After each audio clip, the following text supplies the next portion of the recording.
Hi everybody, today we want to talk to you a little bit about genetically modified foods and gluten intolerance.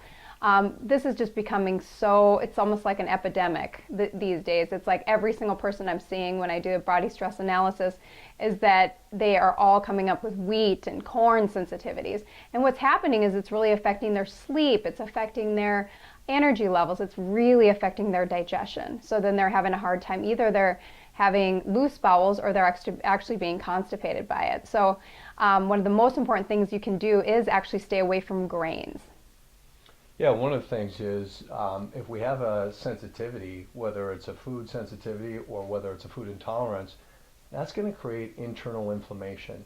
And when we have internal inflammation, it can cause everything from digestive problems, like Paula was saying, a loose bowel, it can cause constipation, it can reflexively shut the abdominal wall muscles down, so that can lead to hip pain or back pain.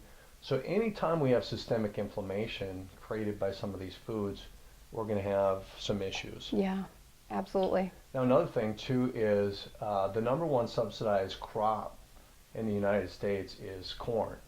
And if you take a look at about 25% of what's in the supermarket shelves is corn based. So there's corn in just about everything. Everything.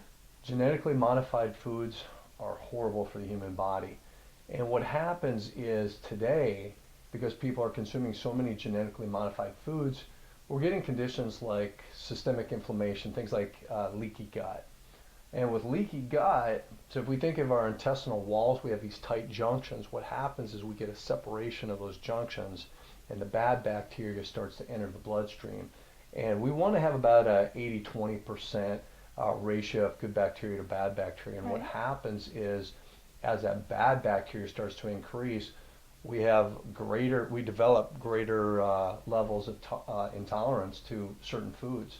And then what happens is you become more and more intolerant to a wider variety of foods. And that's why so many people have all these symptomologies, because when Paula is doing the assessments, she's finding today more and more people coming up with food sensitivities. So you want to definitely, and Paula can tell you this, that when she gets people to start eliminating grains from their diet, they start to get better and better results. Absolutely. I mean, I'm even seeing kids these days with multiple grain sensitivities and causing major stomach pain with children, and they're having the big dark circles under their eyes. I mean, that's a good way you know that they're sensitive to a food.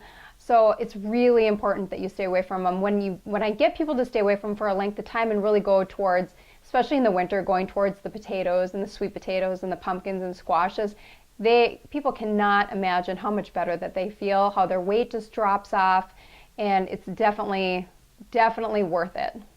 Yeah, another thing too is we're always encouraging people to take a look at food labels, and Paul does a great job teaching people how to read food labels.